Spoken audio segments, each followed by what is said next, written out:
Happy Monday morning, everybody, and welcome to another brand new live episode of Mornings with the Outlaw here on the Outlaw Nation channel. Coming to you, at least I am live from Beverly Hills, the heart of Beverly Hills, the Outlaw Nation studios in the heart of Beverly Hills. Hey, it's Monday morning. Give me a break. I'm excited to be back, and of course, be back with this lovely lady, Alex Shashek. How are you doing? I'm spectacular. I saw Who Framed Roger Rabbit.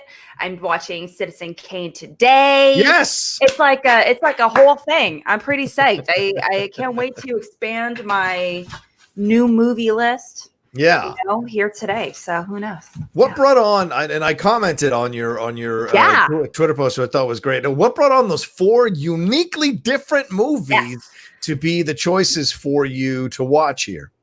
Well, I already have like a list of I have 10 movies. I'm like, no matter what, I do need to knock these out. I do need to watch these. And then they were they were the top few. I didn't categorize them or anything like that. They were just movies that in the past several days or in particular, people have messaged me being like, hey, why don't you have your shit together?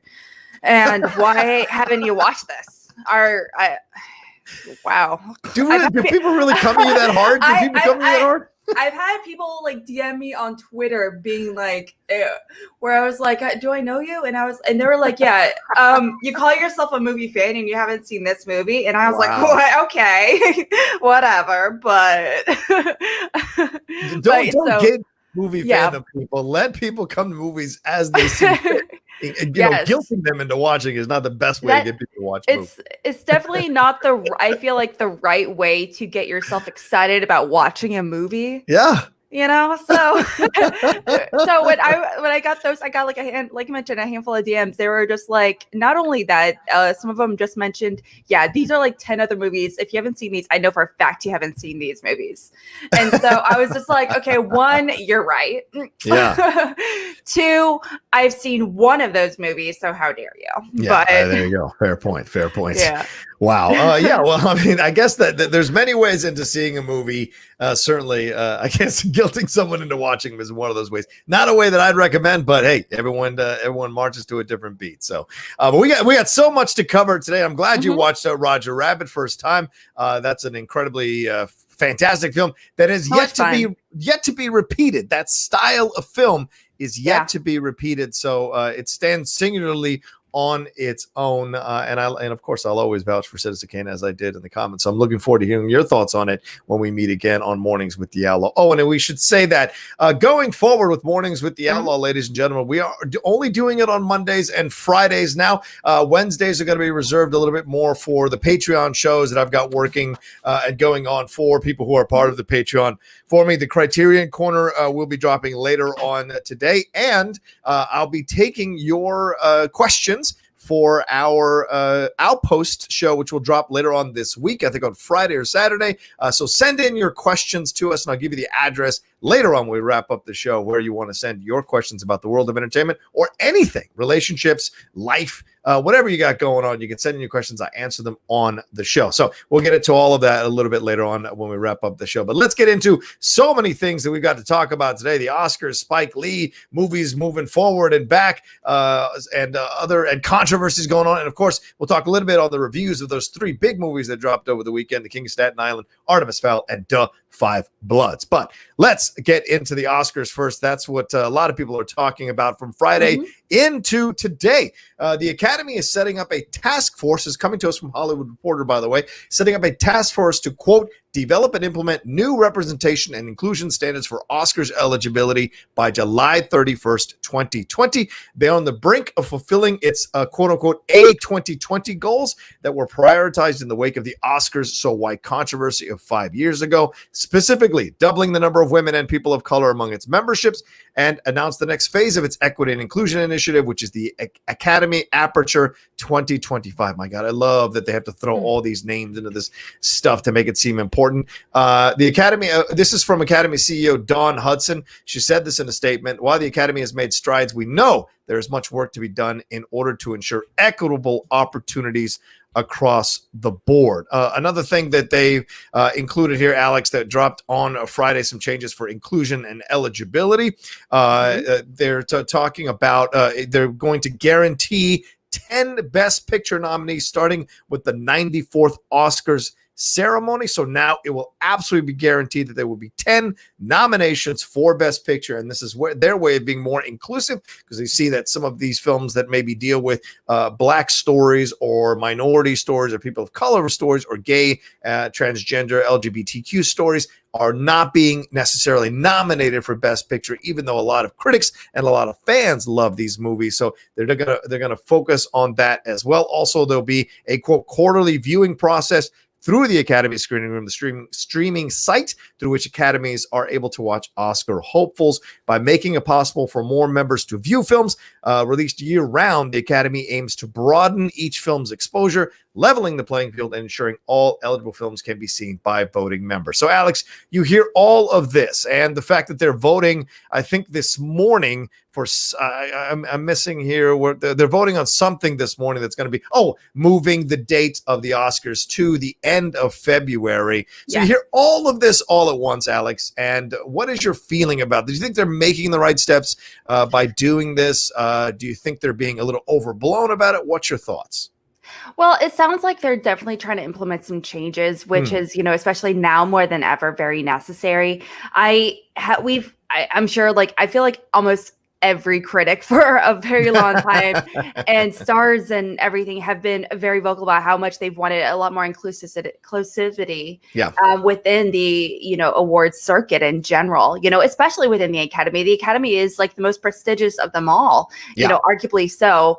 But at the same time, I would never want to see a movie nominated just for tokenism, just to be nominated. Exactly. They're like, there's 5 ones, therefore there needs to be a few stories about, what?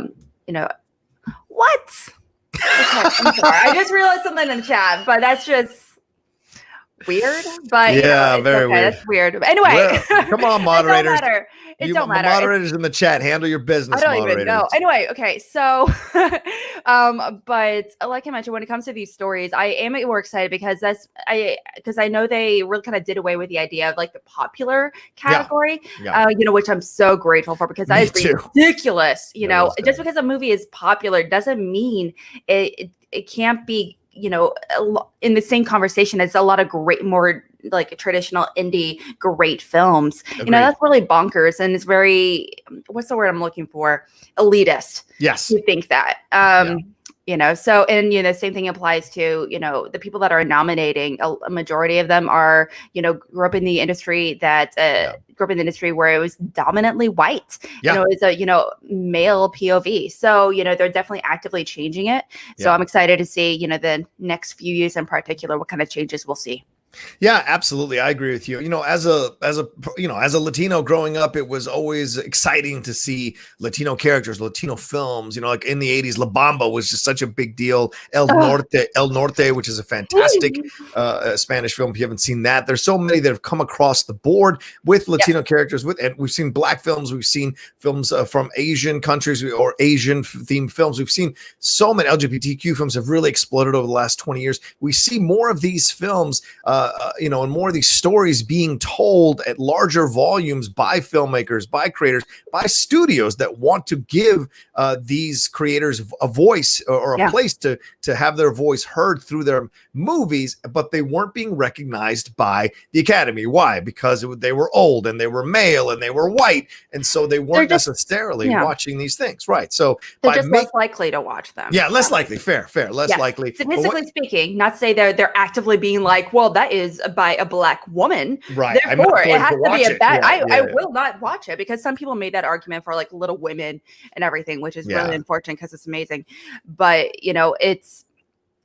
they are statistically less likely to pick up that movie. Just like I'm less likely to pick up a movie about like it's super pro-military guys movie. It's just statistically speaking, it's just I'm just not the wheelhouse I'm in. So And this is also their way, I think, the Academy, to try to get younger people to watch, to try to bring the ratings up. This is also conservative. So yes, it's the right thing to do. I think it's great that they're making it possible for more of these films to be seen by the Academy. Also, I think it's great that they're making the Academy more diverse. They're making the Academy more equal in terms of men, women in the Academy. All of that. These are all great things to put in motion.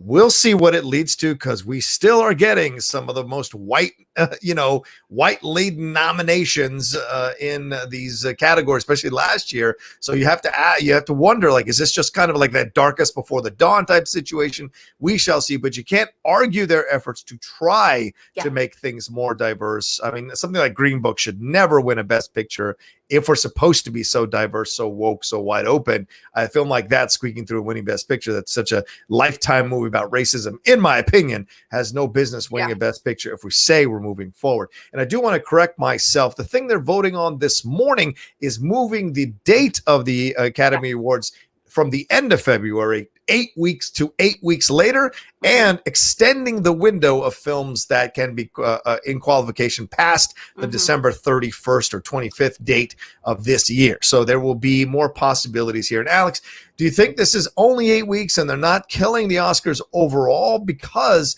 we're starting to hear the rumblings, which we'll get to in a little bit later on in the show, of these films legitimately looking to come out. Yes, they're being moved, but it looks like that we're starting to see theaters open, and there's this excitement building online that people do want to come back and see these movies in the theater. So it looks like we'll be getting somewhat of a normal rollout of movies and a fall season of movies where the Oscar contenders usually pop up.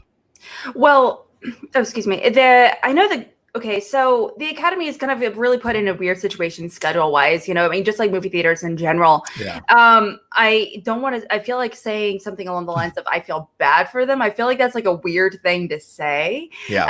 But at the same time, it's just such a weird situation. This is entirely unique. There's only been a few other times that the Academy has been postponed overall, and it's in the entire history of the Academy Awards, and that includes due to the LA flooding in 1938, the assassination of Dr. Martin Luther King Jr. in 1968, and President Reagan's attempted assassination in 81. Right. So obviously this is nothing even close to those situations. Right. But at the same time, this is a very difficult situation where we're not really sure how to combat it.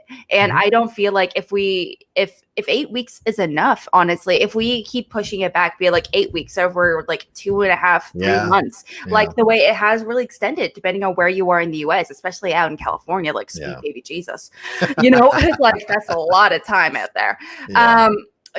So at the same time, they were trying to be careful. They don't want to conflict with the Olympics. The Olympics are going to be delayed. Right. And so there's a lot of conflict right now going on as far as not only is what is the correct date to really have the awards and like the ceremonies and everything surrounding it, but also, at what point should they be what should be the stopping point for a lot of these movies, since a lot of not as many movies are going to be in theater, and not as many movies are going to be even available in general, So.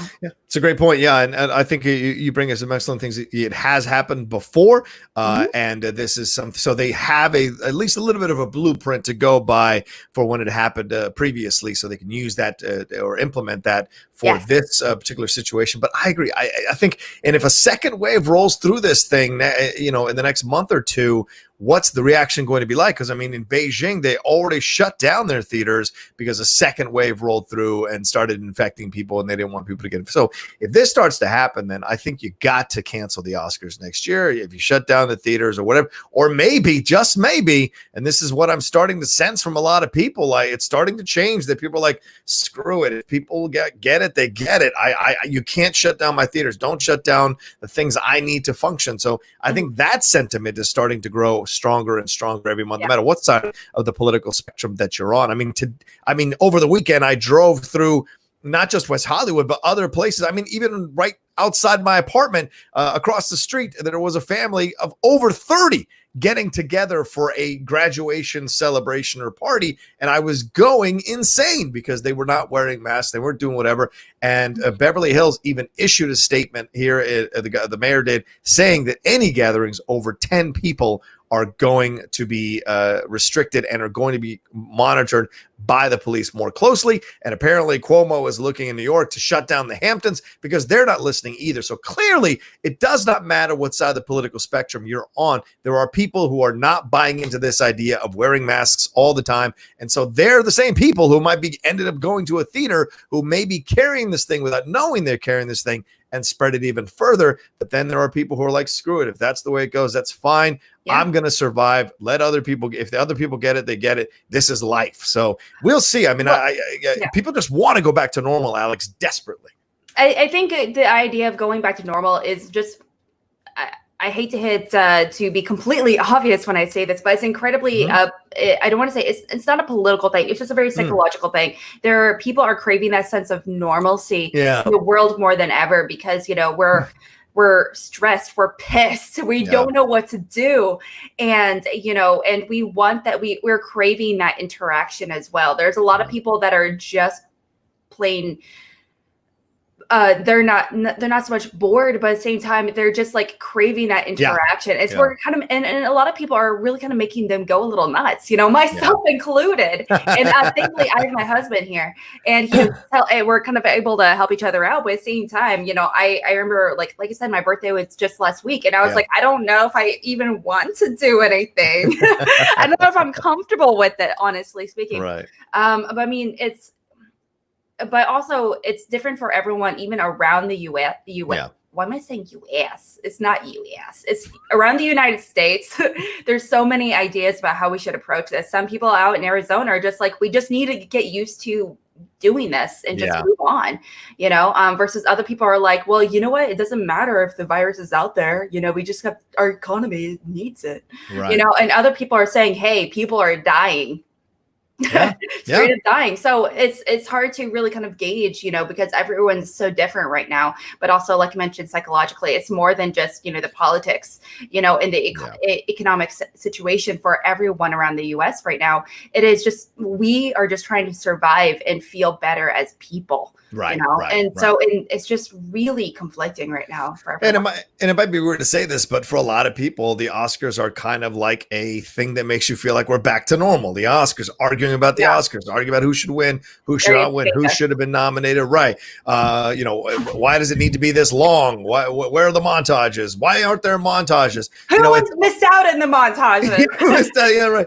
They died too, you know. Who do they forget? Who do they forget? I guess they weren't important enough. They are important enough. So there's all kinds of stuff that you enjoy about arguing about the Oscars. And so that is also a part of feeling normal. It isn't just having things, it's having the ability to argue about things because they are going to happen. So we shall see. The vote is happening this morning. I haven't seen the reports whether they did officially approve it, but I'm sure we'll know in the next few hours what the new date for the Oscars will be. But overall, I think Alex and I are saying these are nice, good, strong measures for the Academy to be taking to be more inclusive and to have more voices involved in the process, and hopefully more movies that normally wouldn't be nominated in the old regime get nominated in the new regime, and rightfully so, deservedly so, hopefully. Guys, don't forget, we have the Streamlabs up. We have the Super Chats open. Send in your questions. Send in your comments. Send in your thoughts to Alex and I. You know, it's, your Streamlabs and your Super Chats keep the lights on here in the Outlaw Nation studios and help us move forward as a channel. So please do that. And also give us a like. Hit that thumbs up button on your computer as you're watching us. Go and swing your mouse over there and or your cursor over there and hit that thumbs up button and give us some love, because we got about 130 people watching, but only 49 likes. Come on, get us over 100 likes as quickly as possible. Jump in there, people. Please help us out. And of course, send in your Streamlabs. Send in your Super Chats. We got one from D-Train just now here, Alex. Saw Da5Bloods this past weekend, and it was amazing. It might be the best movie of the year. Delroy Lindo should be considered for Best Actor if there is an Oscars next year, which looks like there will be. This would have been a great movie theater experience. It was that Good. Alex, did you get a chance to see Da5Bloods on Netflix yet or no? No, not yet. I'm supposed to, that's not actually another movie I'm seeing. I'm scheduled to watch later today. So just because me and my list, my ever expanding new movie list, I'm actively actually trying to watch 2, maybe 3 movies today. So we'll see. Okay. We'll see. Yeah. All right. Yeah, me too. I'm going to watch it either later on today or tomorrow morning and do my review of it for the Outlaw Nation channel. I don't know. I'm weird about my things, Alex, and maybe you think I'm wrong here as a person, but like everybody rushes out their reviews on Friday or Saturday night, and it was like, oh, but I like to take my time and savor a film and then do a review and approach it from that point of view. Like my King of Staten Island review will probably be out later on today, but the Da5Bloods probably won't be out till like maybe Tuesday or Wednesday. I just want to take some time with the film. So I don't know. I may be screwing my channel in the process, but it's just how I approach things. I don't like to run out and do the reviews. Well, what makes every personality special, when it comes to hearing the voices, is that, their different approach to the movies. And sometimes, especially depending on the movie, obviously if I'm going to be reviewing Transformers, versus or Jurassic Park versus Schindler's List, my approach to the reviews are going to be incredibly different. If I'm going to be reviewing Schindler's List, I'm going to let it marinate. Yeah. I'm just going to let it soak in and cry a little bit before I'm able to type some stuff out. So, but that's just me, versus I can whip out a review in like 10 seconds after watching, Transformers. Cause I'm like, I know what it is. I know what's happening. Yeah, exactly. I don't need to let it marinate. I'm good. Very different approaches. But, especially when it comes to this movie in particular, these movies that we're going to be talking about later today, some of those movies, I know you said, sometimes it requires you just for your own sanity. Sometimes there's 1,000,001 different things you're doing at every moment. I'm like flabbergasted. You're like sane. Given your schedule, sometimes I hear of like the 50 things you're doing and I'm like, wow, I'll just go back to bed now. That's just my approach. I appreciate it. That's very kind of you. So sometimes you need those few extra days, my man. I do. Sometimes I need those few extra hours or even minutes just to kind of, do something I 100% want to do for my sanity and stuff. But I appreciate that. All right. Well, keep sending in your Streamlabs. Keep sending in your Super Chats as we go along through the show here. Alex, let's jump into some little Indiana Jones news. What do you got for us? Oh my gosh, guys. Okay. Indiana Jones is getting a new script writer. Now, David, I feel like I'm mispronouncing his name. Koepp? David Koepp. David Koepp. Thank you. Mm-hmm. He's actually a screenwriter. He's definitely one of the most notable screenwriters of all time. He's the writer behind Jurassic Park, Spider-Man, Mission Impossible, Indiana Jones, and the Crystal Skull. You may love or hate that movie. That's neither here or there. But you can't deny the man is definitely talented when it comes to being a script writer. Now, he does also have a really great working relationship with Steven Spielberg. And specifically when David Koepp was asked about, getting just general updates, because it was like heavily rumored that he was going to be involved in Indiana Jones 5 that's currently untitled, that it was just a very heavy-handed rumor being like he's connected essentially because of his relationship with Spielberg, like I mentioned. But he mentioned when asked about it, about the status of his project, whether or not he was still attached, he responds saying, "Not anymore." Koepp says his leaving is largely to do with Spielberg, who has directed every other entry in the franchise and choosing to walk away. When James Mangold came in, he deserves a chance to take his shot at it. I've done several versions with Steven, and when Steven left, it seemed like it was the right time to have Jim to have his own take on it and have his own person or himself write it even, which I think is awesome for him to say. But obviously, when it comes to scripts like of this, for a franchise that's this mega popular, when you're working with these personalities and especially this iconic franchise, people get really sensitive about some of the names getting attached. So I'm honestly not surprised as well, especially considering the reviews of the last movie. Again, some people love it, some people hate it, regardless. So a lot of people are just like kind of happy about this parting, and other people are like, what? So what did you think about this?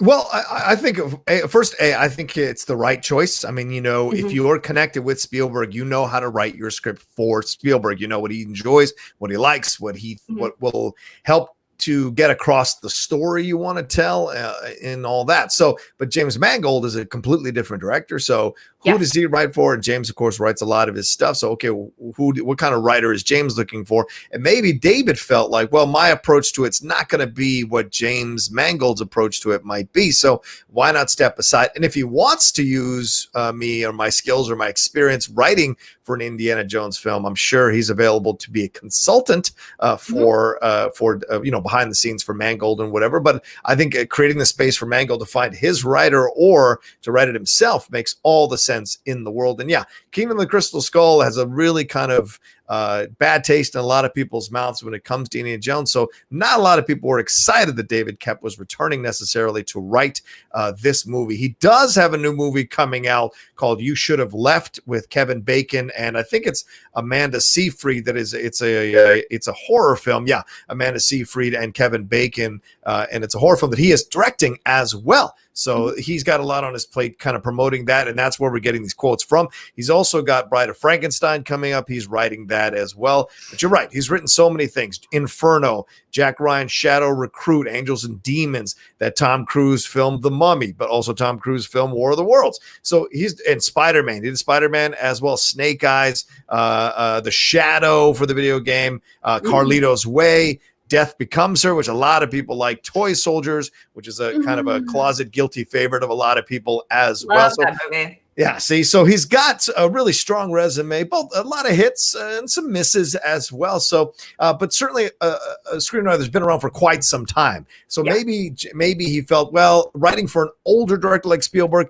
that I can do. Writing for a younger director like James Mangold, maybe I don't have necessarily my finger on the pulse of what a younger director might want from this Indiana Jones 5 project. But either way, Harrison Ford isn't getting any younger. So, I mean, this thing of keep pushing delaying the shoot of this thing, finding new writers, all this kind of stuff is just making me wonder if this thing is ever going to happen. And if Harrison Ford is going to really be able to do the stunts and all the stuff.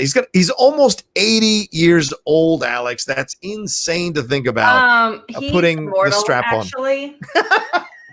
Immortal, you say? How dare you? I apologize. He's like Tom Cruise or Tom Hanks. There's so many Toms, I swear. There's so many Toms in Hollywood. Right. But the thing is, what I love, it's actually kind of a running joke with my family where we all say because we love Tom Hanks. I mean, who doesn't love, America's Dad? Yeah. But it's like Tom Hanks, he never dies in a movie. He doesn't die. He just falls asleep and just gets up in another movie. Oh my God! Wow. Because Philadelphia. Because if I can't emotionally just move on if I see him pass on, and Fair even enough. in a fictionalized version of the world. Okay. All right. I can't do it. I can't. Saving Private Ryan. No, he's alive and well. He has like 20 grandchildren. Okay. His character, totally. That's it. Fair. I'm really excited though. It was like what we have to remember is that there's nothing wrong with when it comes to major movie franchises to switch up things. Now obviously we're changing up the director with James Mangold. Yeah. But also the amount of scripts that the Indiana Jones franchise they went through before they landed on Kingdom of the Crystal Skull is really mind-boggling. For example, before the Crystal Skull, when it was really finalized, and really they started production, they went through just give you just a few examples. Was Indiana Jones and the Monkey King that was written by Chris Columbus from Harry Potter and Home Alone. Indiana Jones and the Saucer Men from Mars by Jeb Stewart and Jeffrey Boehm. Yeah. And then last but not least, Frank Darabont's Indiana Jones and the City of Gods, which was later like really morphed and changed into Crystal Skull. But right. It's there's a lot of different directions they can go in, and so they're probably being like, let's get weird, let's have fun with it. This is Indiana Jones, for heaven's sake, so we might as well have fun with it. Yeah, I agree with you. Yeah, and we'll see what ends up happening for them down the road. Let's see what writer James Mangold gets. Let's see the approach they want to take, and if we're going to get a new Indiana Jones that's going to take over here, or if this is going to be where they bring in Shia LaBeouf. Maybe he comes back. There's all kinds of things. So we shall see. We certainly we shall see. Thanks to Sean Barrett over putting that in right there. Remember, everyone, if you want to ask the Outlaw and Alex a question, send them in through Streamlabs. There it is. That's the address right there. Send us in some questions. We got a couple of questions that have rolled through here. D-Train already asked. We already asked one for D-Train. He's got another one that came to us. He said, also saw King of Staten Island. It was good, not great. It was more drama than comedy. There weren't that many funny moments except for some funny dialogue, but the performances was good. Characters felt real, and it had heart. Yeah, we're going to talk about that a little bit later. I give it an even more glowing review in my review that I recorded over the weekend, which will drop later on. But like this is, I think, is one of those films that I really thoroughly enjoy, and we'll talk about that in just a little bit. So, Alex, we'll see what happens with who ends up replacing David Koepp here in this situation. But I'm looking forward to seeing what we get and what writer we get, because I love what Mangold did with Logan. A nice goodbye to an older character as well. Maybe we'll get a clone Indiana Jones or something like, or de-aged Indiana Jones, maybe, who takes over. I don't know. We'll see what happens. You're stretching it, and I really am. I know. I really do. But give me some Shia LaBeouf, man. He has fun with it, and I love that. I love Shia LaBeouf, man.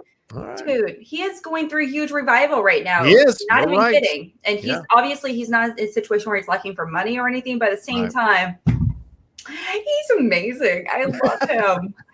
I love him so much. I love his work. Even when he took on these weird roles. I mean, like when he was in Constantine, I was like, yes. So good in Constantine. I love Constantine so much. You're like Holly Hunter raising Arizona. I love him so much. Yo, so much.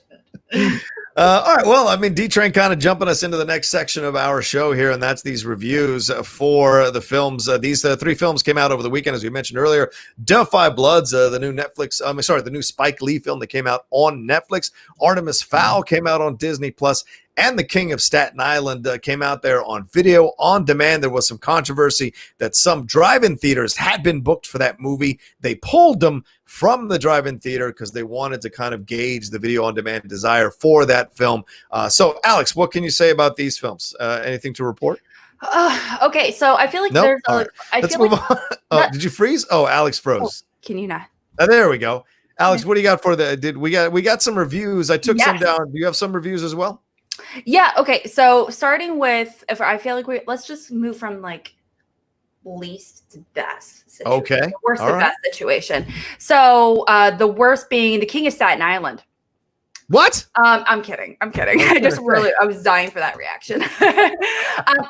Artemis Fowl, which hurts my heart. I remember reacting to this trailer with Call to Action, last fall, and I was super duper excited. Just because I remember reading the books when I was in early, grade school, early middle school kind of thing, and I really loved it. I mean, it's pretty much about a young 12-year-old supervillain. Yeah. And they decided not to go in that direction. And that hurts my heart. But, I was like, you know what, maybe if they don't do that, it's maybe the world building will be really awesome. Maybe it's going to be really funny, really lighthearted, like action comedy, coming of age situation. No, it was awful. It was so bad. What was it? Josh Gad was, he's a dwarf. That's, he's a dwarf, but he's a tall dwarf, but people make fun of him because he's a tall dwarf. So I'm confused. But okay, so regardless, that movie is just not great. I mean, it has 9% on Tomato Meter on Rotten Tomatoes. So I mean, that's pretty awful. It does have a 22% audience score. That's not a good thing to crow about. That's rough. And not to mention, it was so horribly acted. I don't know why Kenneth Branagh took this movie. He makes me so nervous for him as a director. It gives me no creative confidence, honestly. He's usually good. And then, the Cinderella film was his. That was a decade ago. That was 5 years ago. What are you talking about? No. The first Thor film was his. Yeah, that's like over a decade ago. That's over a decade ago. Hold on. Okay, you're right. Cinderella is 2015. I give you that. Yeah, it was only 5 years ago. Okay, Thor is 2011, so like a decade ago. Right. That is that is a decade ago. He did do Murder on the Orient Express, which a lot of people liked, and it's getting a sequel called Death on the Nile. He also directed All Is True, which is a fantastic small independent film about Shakespeare. He plays Shakespeare in the movie after all the fame has happened, and he's moved back to his town there at Stratford-on-Avon and has to reunite with his wife and repair the relationships with his children. So to me, he's never made anything Shakespeare-ish before in his life. Definitely, that's a new wheelhouse for him, creatively speaking. Wow.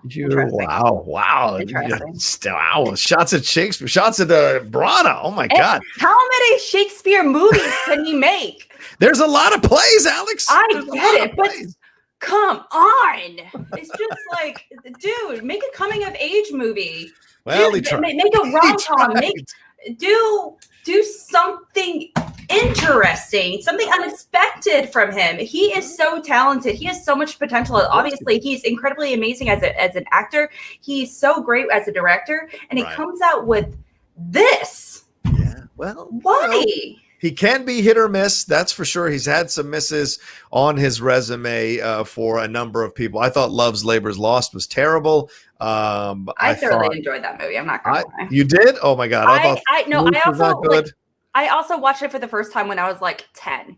Okay, all right. So, just hitting like my musical, theater kid moments thing, and so I thought it was a fun time. Mary Shelley's Frankenstein wasn't good. That was rough. Right. That's a weird one. So he can sometimes miss the mark. He's an interesting cat in that way. But here are some of the other reviews from some of the noted critics. Christy Lemire over there on RogerEbert.com said the Artemis Fowl was a glossy and empty exercise in world building. Yikes. Peter Travers in Rolling Stone said this failed Harry Potter wannabe replaces the naughty fun of Johan Colfer's YA novels about a 12-year-old criminal mastermind with a dramatically inert and emotionally empty film facsimile. Brian Truitt, USA Today, this failed her. It's just terrible stuff. Then Steve Pond from The Wrap trying to defend a little bit. I think Artemis Fowl is trying to be something very different, bigger, beefier, flashier, and not as magical. You can't really blame it for aiming lower, but there's enough tantalizing promise here to wish that it didn't. So, but overall, even Dan Murrell and pretty much everyone that I know in the sphere, tore it to pieces.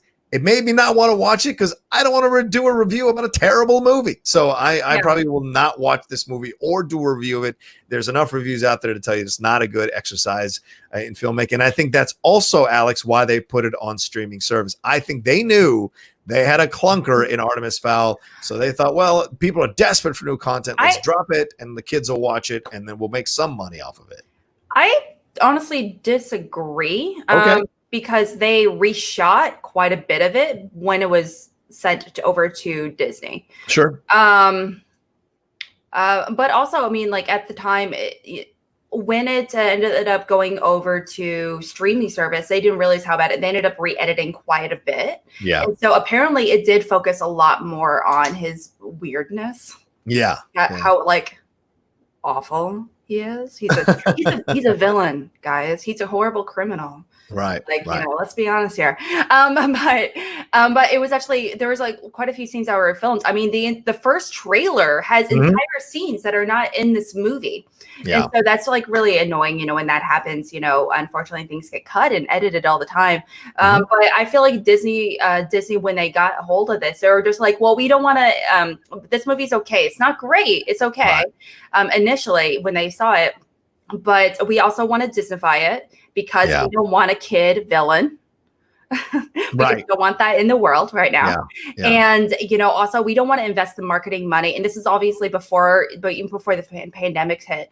We don't want to invest the money or marketing or anything to put it in theaters just because, it's not something that they had creative control over at the time. Yeah. So I really wouldn't be surprised and be like, well, if we didn't have control, might as well not, put it out there. Right. We only want to put stuff out there that we know is going to make money. That is within our formula. Yeah. So. I think so too. All right. What's the next movie we should move on to? You want to move on to King of Staten Island? Yeah, sure. Yeah. Well, okay. So the King of Staten Island is really interesting. It's pretty much about this. Is it a coming of age story? Technically, is it not? I don't know if I'd say it's a coming of age story. It's certainly a processing loss movie. Yeah, the journey of processing loss, dealing with the loss of someone important like a parent. Yeah, right. The journey through grief, and it's a very unusual journey through grief. But how that can affect you as a human being and how they can kind of stop you from moving forward until you deal with the loss of someone important in your life. Certainly that's explored here in this movie in a very unusual and it's sometimes funny, it's sometimes pretty emotional ways. Yeah, well, King of Staten Island is about, it's about a man named Scott that has a case of arrested development since his firefighter father died. So he spends his days, like really lazing about. He's just smoking pot nonstop. He's he talks about his aspirations of being a tattoo artist, and it's like a series of events really kind of happen. He has this weird relationship with his mom where it's not creepy or anything, but at the same time, it's just like, dude, you need to get out and figure some things out, obviously. But you're right. It's really kind of focusing on the impact grief can have on a young person, especially someone that's really trying to come to terms and with what to do with their life. So it's definitely, I feel like it is somewhat autobiographical as well. Judd Apatow, he's not only one of the writers, he wrote it with Pete Davidson, but he's also the director. And Dave Cyrus, Yes. So it's definitely one of those movies that feels very personal. Pete Davidson, if you're not familiar with him as a comedian, his father died in 9/11. He was a firefighter that passed in 9/11. And he's very vocal about that, that aspect of, coming over, learning to recover through that, growing up. And he mentions that a lot in his comedy. So it's really that, and his mom is in it, his grandpa is in it. And so it feels like a very personal story in order to kind of really combat his, a lot of his feelings, which I really appreciate. I think that's what's fantastic about the movie. And as I said, I got a review coming up a little bit later, but I'd say this, I really enjoyed the movie. As someone who's lost his father himself, there were some beats that got me emotionally, certainly got me teared up a couple of times because I know those feelings. I know that process. And sure, he's an unusual kid in the fact that he's a high school dropout. He's unemployed. He's got this relationship that on again, off again with this pretty awesome girl. He can't figure out how to make that work. His friends are cool, but then his friends try to pull some crazy stuff in the movie that he's got to kind of deal with. And then, of course, at the same time, he's dealing with the fact that his mom is trying to move on. It was played fantastically by Marissa Tomei with a new man, and that new man happens to be a firefighter. So it really just kind of ignites this anger within the character that Pete Davidson is playing to kind of fight back against everyone else moving on but him. He's angry that everyone is moving on but him. So he's trying to keep everybody in their spots that he has been able to keep them in for 8 years since the loss of his father. And because everyone is now starting to move on at the same time, like sister going to college, Belle Powley, who plays the love interest there, she is, I think Claire's the name. She's moved. Her name's Kelsey. I'm sorry, Kelsey. She's moving on to do something better with her life. And of course, Marissa Tomei moving on to try and doing this relationship with a fantastic Bill Burr, by the way. Bill Burr should be nominated for Best Supporting Actor, just in my opinion, from his work in the film. But all of this is happening as he's trying to process this loss. So, and Pete Davidson is raw and vulnerable and honest, and it's an incredible portrayal, and he should get all the accolades that people want to give to him, because nobody expects him to come out with something like this, especially when you've seen him just do the weekend updates or occasional lines and sketches. He hasn't really been the focus of any characters on the show other than himself during a weekend update. And I sat down for an hour on the deep cut with one of the writers of the King of Staten Island, Dave Cyrus, right there. It's out now for people to watch. About an hour, we sit down and talk about the process that he went through with Pete Davidson. He's been writing with Pete Davidson since Pete Davidson was 18.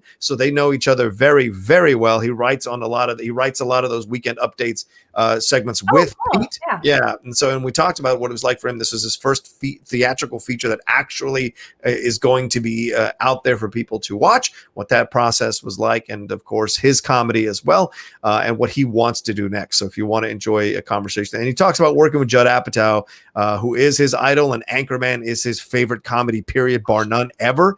in the history of time. So that's a fantastic interview if you want to enjoy that. But yes, overall good stuff for King of Staten Island. The reviews have been very positive for the most part. The Atlantic, David Sims says, in the latter half of the film, Apatow finally starts to hone in on the point of his tale, and that's when the King of Staten Island becomes compelling and moving. Claudia Puy says, I don't feel like this is lightning in a bottle magic that some of Apatow's other films have been, but it's enjoyable. Wesley Morris says, Apatow has let everything in. The scenes don't unfold or reveal personalities. They just pile up. They're long bits, parties and hangouts and meals. So Wesley Morris wasn't a huge fan of it. Leah Greenblatt for EW says, it's frequently winning and oddly sweet too. A drastically unhurried dramedy with room to grow. So some positive comments there for King of Staten Island overall. So yeah. Also, just something to remember is that coming from Judd Apatow, Judd Apatow, he's connected to, like you said, not only Anchorman, Funny People, a lot of these really awesome, Trainwreck, a lot of these really awesome, really big, physical, weird comedies, which I love. 40-Year-Old Virgin is one of my favorite movies of all time. It's great. It's a 40-year-old coming of age story. I'm so here for it. It's so good. So quotable. But there's a difference between him doing those movies, where it's like traditionally funny, is that this movie is very true to life funny. It's not someone reading a script and trying to hit the jokes. It feels like, the way if you're sitting there with your family and your friends and you're just like funny and you're like hanging out in your basement, it's like in a movie kind of, it's just casually funny. It's not actively trying to be joke funny, like a lot of traditional, comedies kind of thing where that's the case. So, and I feel like that translates very well, especially when talking about grief and everything, and a lot of these really darker themes, which I really appreciate. But also Judd Apatow, I love that he's taken this kind of dramatic-ish turn also when it comes to his direction and writing style. I didn't realize he had like the intensity to do this movie. I was surprised at how moved I was at certain scenes. So really enjoyed it. Exactly. All right, what's our last film here? Da5Bloods. Da5Bloods. Okay, well, Da5Bloods is a movie that's on Netflix, I know right now, but I mean, it's directed by not Stephen King. That's a completely different person. I don't know why I said Stephen King. But it's a movie that is really difficult to watch, if that makes sense. Okay.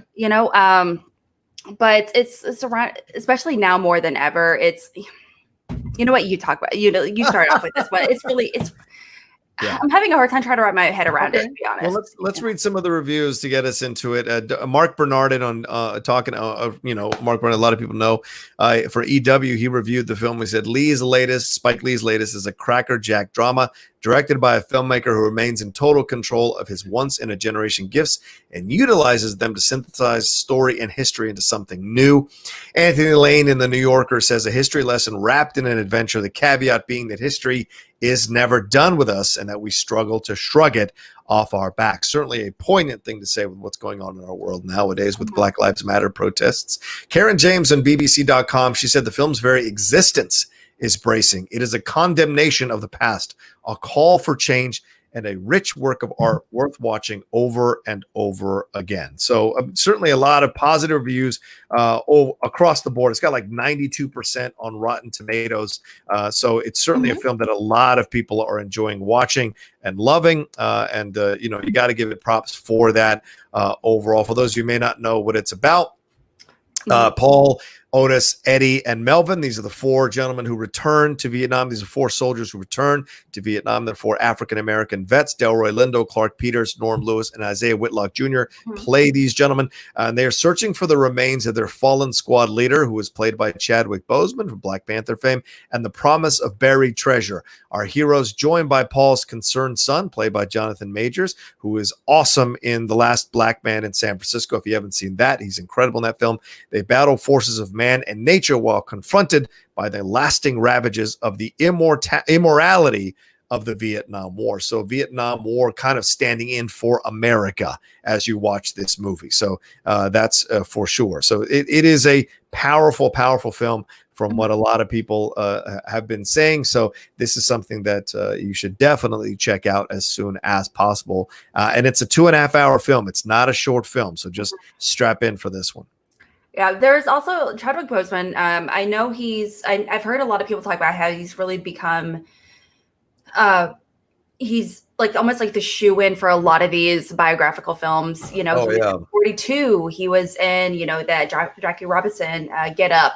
And so James Brown, yeah. Black Panther. So he plays a pretty consistently a lot of these roles, within the African American community that are huge, obviously.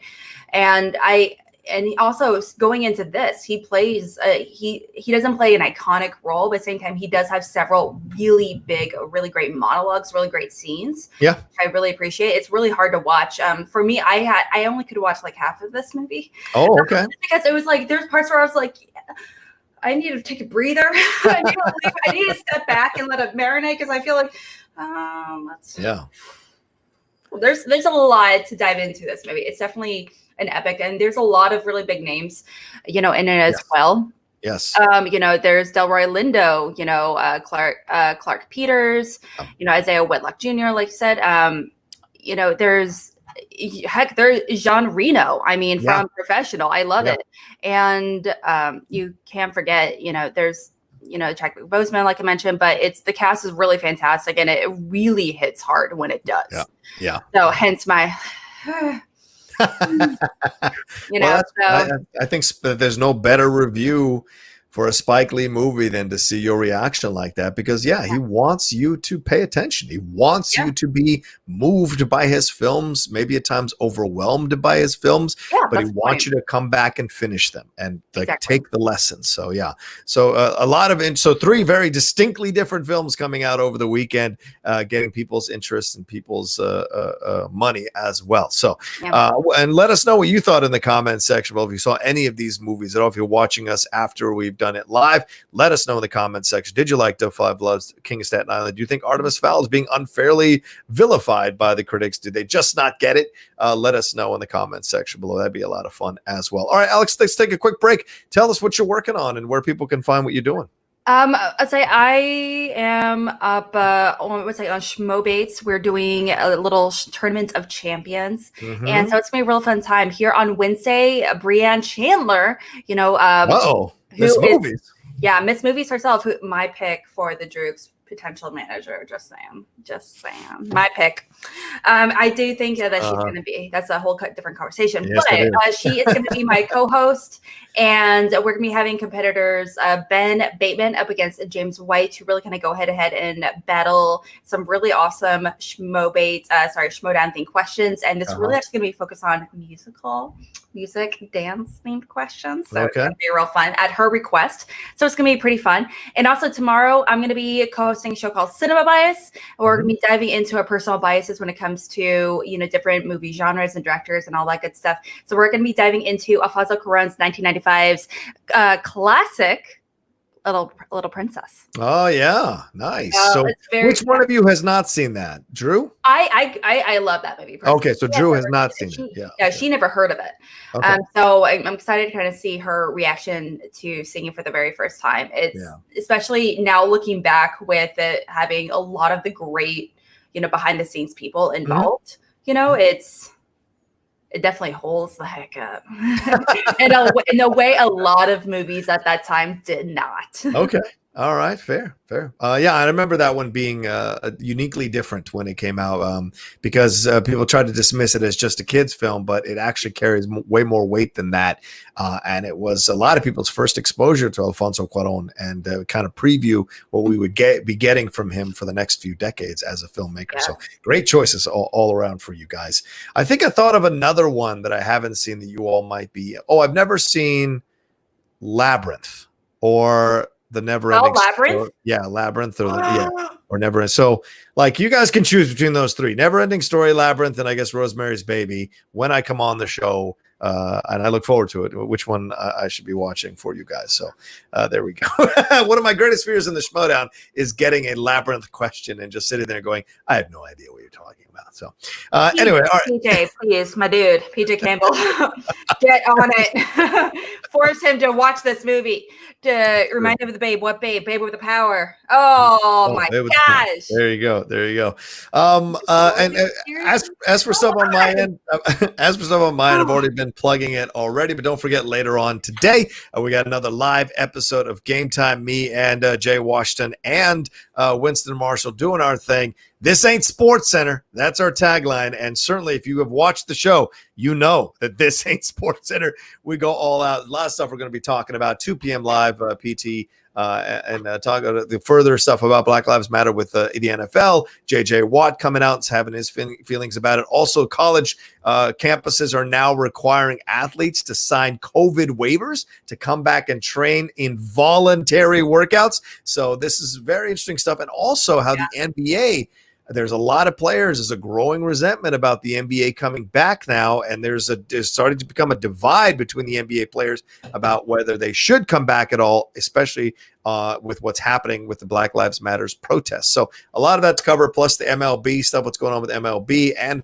of course soccer coming back this week in England on this Wednesday. So we'll be previewing or talking a little bit about that as well. All of that 2 p.m. PT here on the Outlaw Nation channel. And if you're a patron of the Outlaw Nation channel, hey, if you're I think it's $10 above or $5 above patron, you will be getting my first episode of the Criterion Corner. It is on my darling Clementine. Of course, I had to go with a Western. What do you think I am? The Outlaw. Had to go with a Western. We're starting with that one, and I'll drop it. It's about a 25-minute episode you can enjoy there. It's only available for the patrons, and you can sign up at my Patreon there, www.patreon.com/John Rocha, which is above my head there, and get some love there. Also, coming up this week, we're going to be doing the Outpost, which is essentially our version of the mailbag show, so people can send in their questions. I finally pulled up here the address. The email is asktheoutlaw316@gmail.com. asktheoutlaw316@gmail.com. Send in your requests, send in your questions, send in about anything, and I'll answer them on the show for you all. So that's going to be a lot of fun. So there you go. And thanks to Andrew Hale, who's producing that show for me, and Sean Barreto, who's my supervising producer on all my Patreon shows. All right, that's it. Let's move on to our next thing, as we're running out of time. We have less than 30 minutes left in the show. Well, we spoke about Spike Lee before the break. Let's talk about Spike Lee some more here. Some controversy surrounding him and Woody Allen. Alex, Spike Lee is taking back statements he had made defending Woody Allen. This happened in an interview with the New York City radio station's WOR's In the Morning program on Friday. He got candid about Woody Allen and quote-unquote cancel culture. He said, quote, "I'd just like to say Woody Allen is a great, great filmmaker. And this cancel thing is not just Woody. And I think when we look back on it, we are going to see that short of killing somebody, I don't know that you can just erase somebody like they never existed." Lee went on to describe Woody Allen as a friend. He said, "Woody is a friend of mine, a fellow Knick fan," as if that matters. "So I know he's going through it right now." However, because of the backlash of criticism, of course, because Woody Allen has been accused by one of Mia Farrow's children of being sexually, like he sexually assaulted her when she was a child. And Ronan Farrow, who is also one of Mia Farrow's children, wrote about it. So there's been a large bone of contention. Of course, his relationship with Soon-Yi as well, Soon-Yi Previn, who he ended up marrying.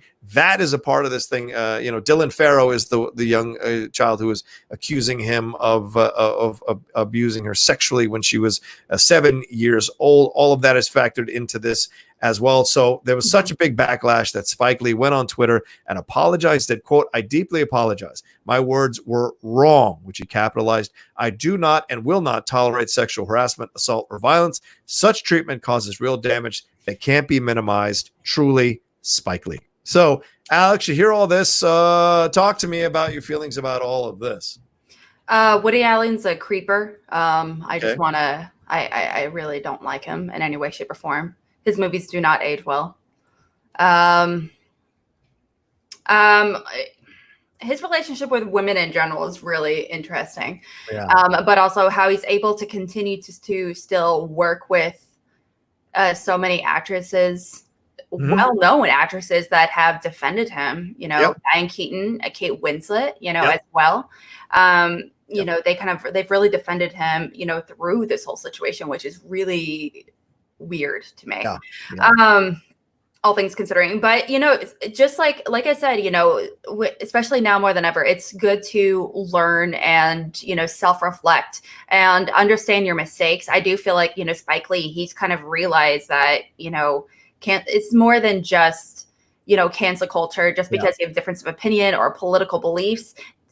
Several people have accused him of sexual assault, of rape, of harassment over a long period of time. And so Spike Lee coming forward, I'm sure after a lot of these allegations were made and realizing how public they are, and he's like, oh, it's not just like one or two things. This is like a consistent pattern. I'm kind of glad that he's able to really kind of see the light, so to speak. But also, I'm sure at the end of the day, Spike Lee also he just had his movie, In Da5Bloods.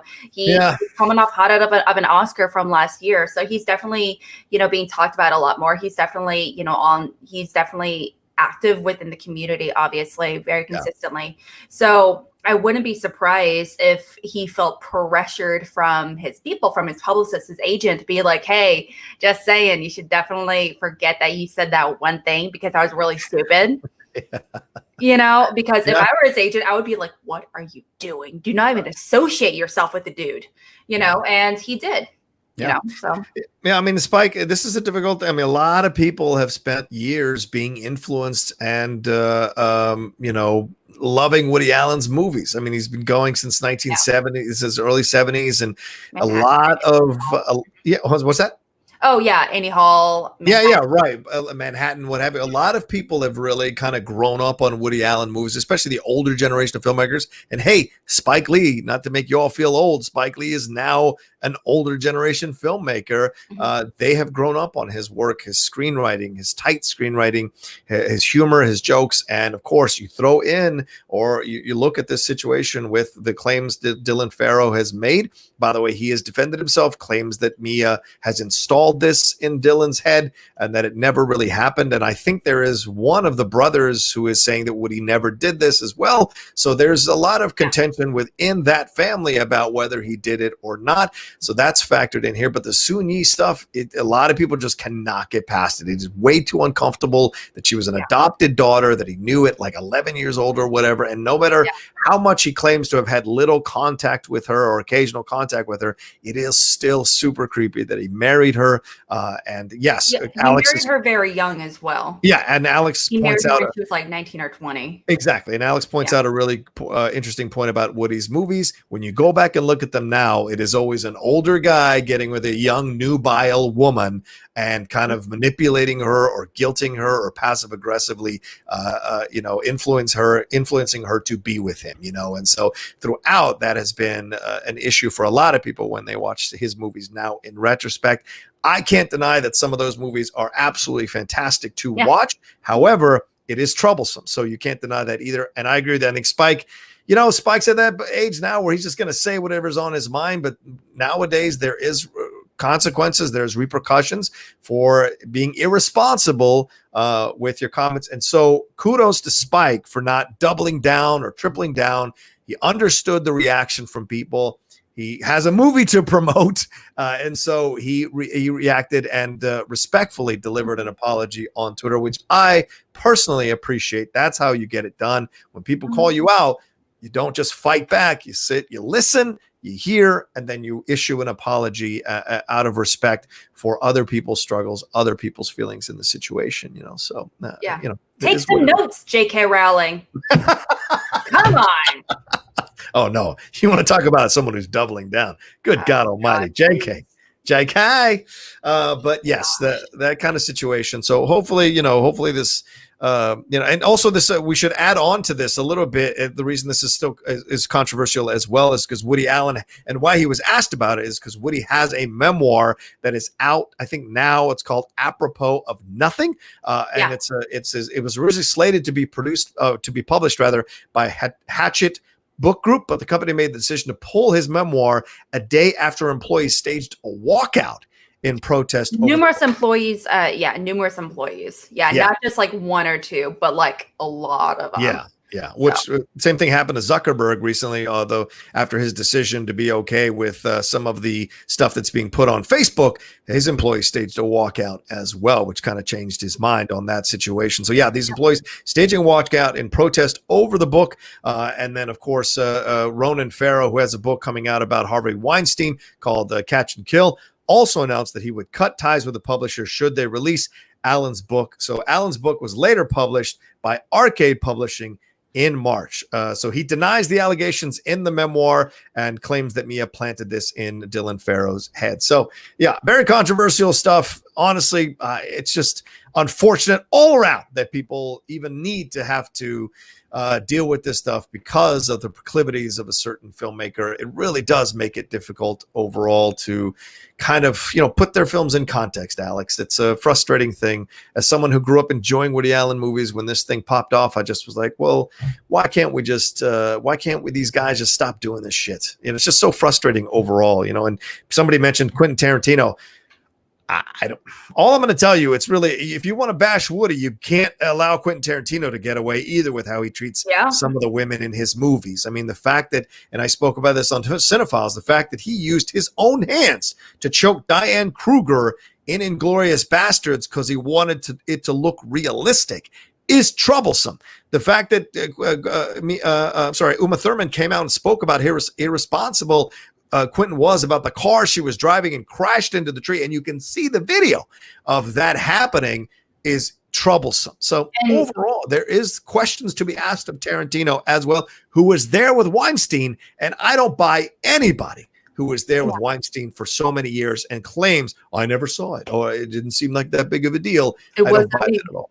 Yeah, it wasn't me. Something like that. It wasn't me. But also, you can't forget that, even one of his most popular movies to date, Once Upon a Time in Hollywood, there's that he wrote and directed. There was a scene where it's about taking place in the golden days of Hollywood not Hollywood, but I mean, like a silver movie, like the silver screen filming kind of situation. Yeah. And there's an entire scene where, the director or producer, I guess, like a girl, like a young woman, a young actress, she comes to the director and she's like, hey, I'm really uncomfortable with this. I don't like this. I don't want to be with him, because he also has an association of being potentially like killing his wife. It's like a whole thing. And the director pretty much tells her, shut up. Yeah. You don't matter. Get yourself together. Yeah. And if you're going to be a professional, you need to do this whether you like it or not. Yeah.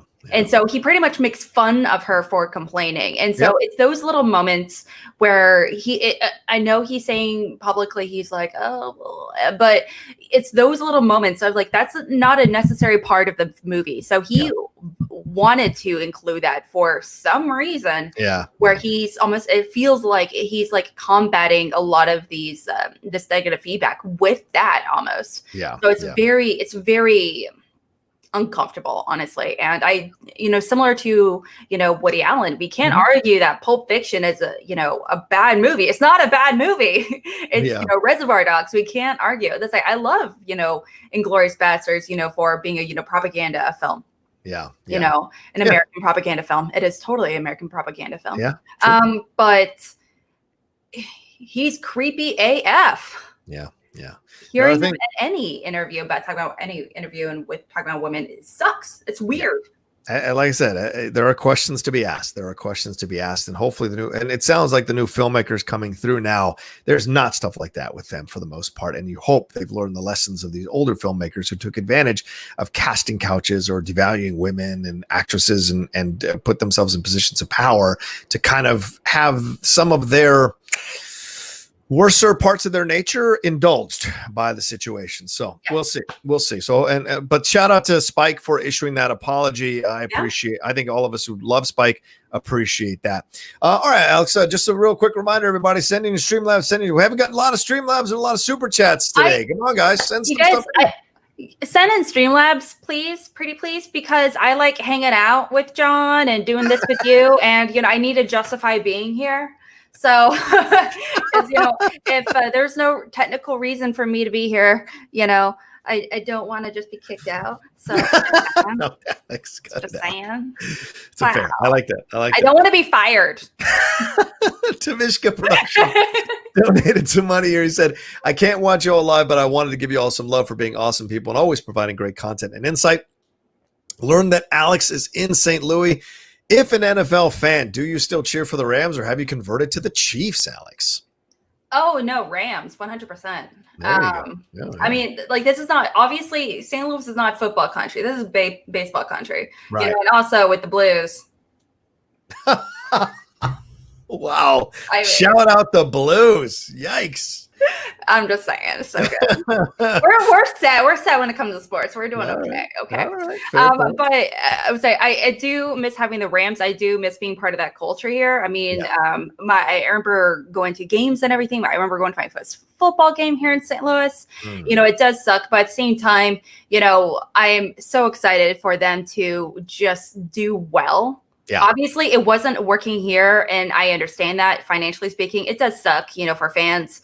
Yeah. It does suck, but I'm excited for them to succeed anywhere. I really am. As long as they don't start saying, you know, St. Louis is a pile of rubble or something. Oh, yeah. You know? No. Because I have heard people say that, but, you know, whatever. Yeah.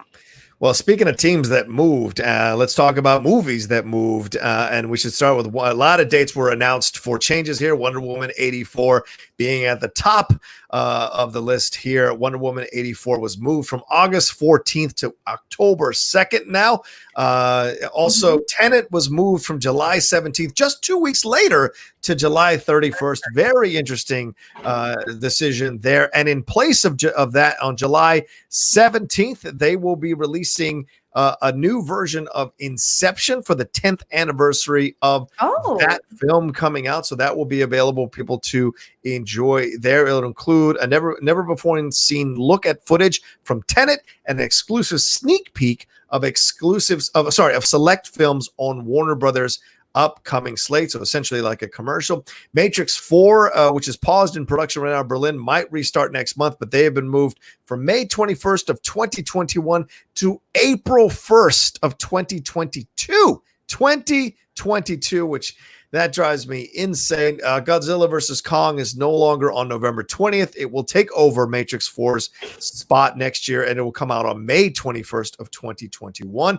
But one film that has moved up in its date here is No Time to Die. It moved up 5 days. It was supposed to come out November 25th. It is now coming out November 20th, and it will go toe to toe with Pixar's Soul, which is coming out on that weekend before Thanksgiving as well. And then a few other blockbuster movies like Marvel, Black Widow would be on November 6th. Quiet Place Part 2 will be on September 4th. Roald Dahl's Witches is moved from 2021, and they haven't announced when that one is going to be dropping. So a lot of movement going on here, Alex, with all of this. This is just kind of dizzying to follow overall. Godzilla versus Kong, as I said, but there's rumors here that they're going to move Mulan into an empty spot coming up here real soon. Disney's going to do that. So what's your feeling about all of this? I mean, it's just dizzying. Like I hear all these numbers. I'm trying to comprehend everything you're saying, but at the same time, it sounds like it's some kind of word vomit. I'm like, what's going on? I understand. I do. It's just like so much. It's like an avalanche of numbers and dates, you know, and all these movies. Yeah. And I'm like, where is, I'm not going to lie. That's a newer like director's cut version or something of Inception. Now that's a movie I would pay to see in theaters. Yeah. I would see that in theaters right now. And I don't want to go to theaters so much more than Tenet. I don't even know what that movie is. It's a Batman prequel. That's what it is. Whoa. You heard it here, folks. Batman prequel coming in hot. So a lot of these movies, I'm really excited just that they're planning ahead because I really want to see some of these movies. I really want to see in theater, like Mulan. I have to see that movie in theater. Yeah. Black Widow. I have to see that in theater. Wonder Woman. You know, duh. I mean, visually speaking, it looks stunning. You know, but I am excited to see how these are kind of overlapping. But also just going back to, you know, the Bond movie in particular, No Time to Die. That movie is very far away, and that movie only moved by like not even a week technically. Yeah. And technically it was only like 5 or 6 days. And so it seems like, with everything just being shuffled around the way they are, they're just trying to be like, well, no matter what, we're going to stick here. Yeah. Because we know it's James Bond. True. Also, yeah. Is Daniel Craig's last Bond movie. So I think they're safe, honestly. Yeah, I agree. Well, the rumors are that because Disney moved the one and only Ivan and Wonder Woman 1984 off August 14th, that's possibly where Mulan will land, because there's not much coming out on that weekend. So right now, this is all up in the air still, with theaters opening and stuff. Well, I mean, we're going to see. I mean, June, obviously not much is going to happen, but as July starts to happen, we're going to really see people's reactions to going to a movie theater, coming back to movie theaters like that. And so we'll see. I mean, this is all fun and games to move around these titles, but we'll see if they actually drop on these dates.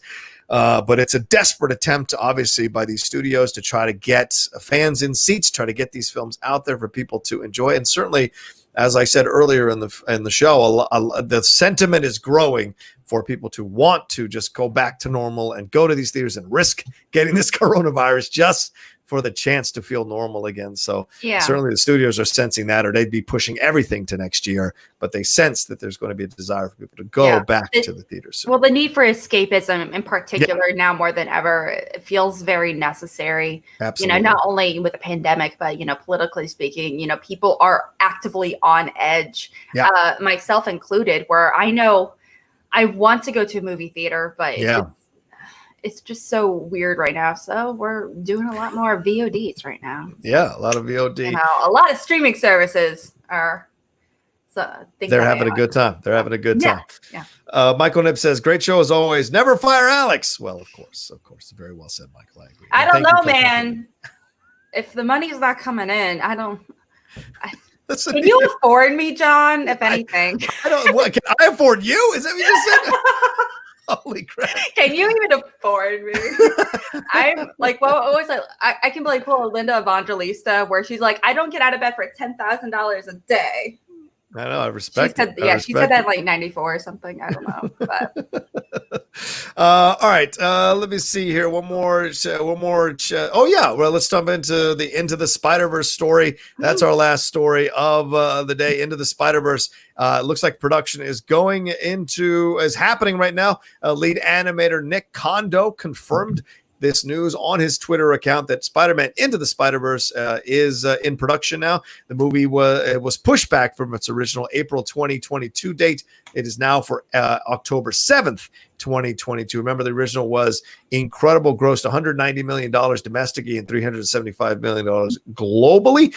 Details of the sequel are still in the wraps. Shamik Moore is coming back to voice Miles Morales. Joaquin Dos Santos is directing, and Dave Callahan is scripting this one. So, Alex, any thoughts on Spider-Verse coming back into production? At least this is still happening. Thoughts on this one?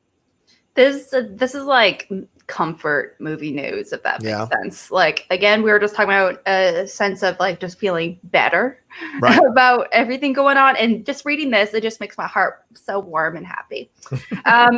This is one of the best movies of.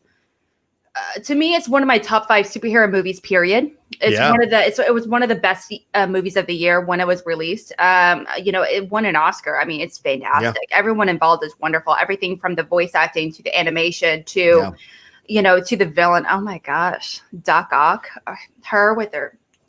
That was so cool. I loved that. But I'm really excited they're keeping a lot of the people, and they're also far enough back. They're moving from, April 2022 down to, later in the year towards fall. It's not a surprise to me, but also making an animated movie of that caliber is very difficult. It requires so much time. Yeah. And so it seems so far in advance where, it's like, yeah, sure. But I mean, like, it doesn't feel real. You can move it to like 2024 and I would be like, sure, it's farther, but what is time? That's a good point. What is time? Yes. What is time? So. Yeah, I agree. I'm just happy that it's, with all the madness going on, all the moving pieces and everything like that, it is good to see that this film is in production, is going to happen. It's going to take some time for it to finally come out, but it is in production, and that's great. One thing that is that kind of bummed me out too was the Beatles documentary that Peter Jackson was working on. They pushed that now to 2021, sometime in 2021, which I was like, well, why? This is already pre-recorded stuff. How hard can it be to edit this documentary that has already been shot in the 70s or late 60s? Why are you pushing this a whole year? What could you possibly be having to do? Maybe he is going out for new interviews with Paul McCartney and Ringo Starr and other people involved, maybe even Yoko Ono, other people involved with the Beatles. So that's one that I don't understand why they're pushing, but maybe that's the reason. My theory behind it is that they heard Scott Mantz was excited. And so they were like, Scott Mantz is excited. He heard what we were doing. So we gotta freak him out a little bit. So let's the Mantz man edge it out a little bit because he kind of likes the Beatles. I think he's just he likes the Beatles, but he doesn't love the Beatles, right? Right. Sure. Yeah, love is not the right word. Thank you, Sean Barrett. So Alex is a big part of the Outlaw Nation. Thank you so much for that super chat. I agree. She's fantastic here on the show. All right, well, that's Mornings with the Outlaw this morning. Alex, where can people find you? Let's wrap this up and send people off into SEN Live over there at the Schmoedown Entertainment Network. Mm-hmm. You can find me on Twitter at @real_Alex Max. So definitely give me a follow there. That's pretty cool. I give people regular updates on what movies I should watch. I do polls on what I'm going to be watching today. And I do a lot of Schmoedown related content over at the Call to Action podcast as well. So give us a follow over there, like, subscribe, and like I mentioned, Schmobates is a Schmoedown themed debate show that I host every single Wednesday, really kind of arguing some of the best, competitors, matches, weird stuff, best, most recently, one of my favorite arguments was talking about best Schmoedown related prop. Ooh. And one of them, I was like, how did no one pick the Gucci mask? Yeah, best Schmoedown prop because it was it's focused on the story and everything. Another one of the suggestions, because I made a list of suggestions because they were like, what do you mean by Schmoedown prop? And I was like, well, one, Rocha's hat. Wow. It's probably, it's pretty darn iconic. Okay. I can't remember ever seeing you compete without the hat. No, I don't compete without the hat. Exactly. The mask has kind of gone by the wayside, but the hat will always be. Gloves too. Yeah, gloves too. Yeah. But not to mention that, and the random cans of Red Bull that pops up, so that's definitely a prop. How about Dan's flannel shirt? That should be something. Or his cap. His ball caps. His ball caps. Yeah. So that was really fun. We actually argued that a little bit ago. Here pretty soon, like I mentioned, we're going to be debating some musical themed questions for Schmoedown. Cool. So that's going to be a fun time. So every Wednesday at 9:30, and tomorrow, like I mentioned, Video Drew and I, we're going to be diving into A Little Princess, and we're going to be making our selection for next week's movie. When are we going to have you on, by the way? Well, let's schedule it whenever you guys, we can figure it out. Let's figure it out. So I'm down. I'm down. Let's do it. Let's do it. All right. We have one last Streamlabs here from Ryan Chandler. Morning, Rocha and Alex. Regardless of movies being delayed, I love watching your shows. It's much more interactive. Also, watch Labyrinth, Rocha. Bowie rocks when he's hanging out with Muppets. Have a great Monday. Thank you, Ryan. It's very kind of Dance, magic dance. So good. Oh my gosh, it's so catchy. It's annoying. It's annoying how good it is. Well, the Outlaw Nation is not just the Outlaw Nation show, not just the shows I do here in the Outlaw Nation. There's other stuff going on in the world as well for the Outlaw Nation. One of the things I'm very proud to talk about, and Alex just touched on it as well, mentioning the Schmoedown. The Outlaw Nation, we are producing a new Schmoedown show. It dropped on the Outlaw Nation Facebook page on Saturday. If you haven't watched it yet, please go and enjoy this thing. It is the ultimate Schmoedown show. John Barr, Amrak Bagal, and Sean, help me out. Who's in my head? I forgot. John Barr, Colin Morris, John Barr, and Amrak Bagal, all involved in this one. Fantastic work from them. The Ultimate Schmoedown show. They broke down all 5 of the matches. It was a first episode, so a little bit of kinks to work out. But overall, I enjoyed the show very, very much. I think those guys have good chemistry with each other. Just got to figure out a little more life, a little more energy, a little more back and forth. And I'll be delivering my notes to them myself personally. But I would suggest you all take a look at these guys. Plus, I think it's the first international commentator because he's British. I'm they're out of London or out of Britain rather, giving his points of views and thoughts on the Schmodown. So you're getting a whole nother approach to it as well. And we are still looking for a female host to jump in, hopefully a female host of color who's a big fan of the Schmodown to jump in and join the crew and kind of round out the crew. So shout out to Mike Shea for producing that and Sean Barreto for consulting on that as well. And, I do a show called the Outlaw Nation Show. Last week we had Jay Washington setting fire everything together. We were setting fire to everything together. It was a lot of fun.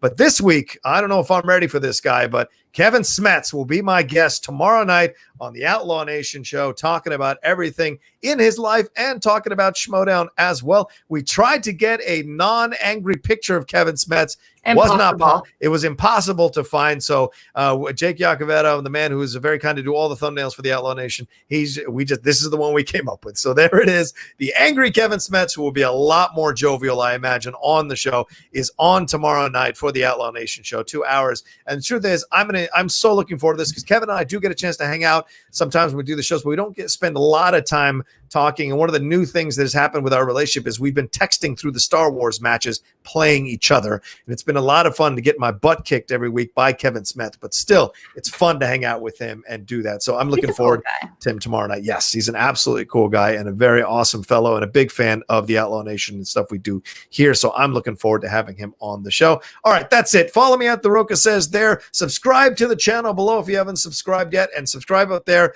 to the Patreon to get involved with that. Once again, don't forget we have the outpost coming up this week. Don't forget to send in your questions if you're a $5 and above patron. Ask the Outlaw 316 at gmail.com.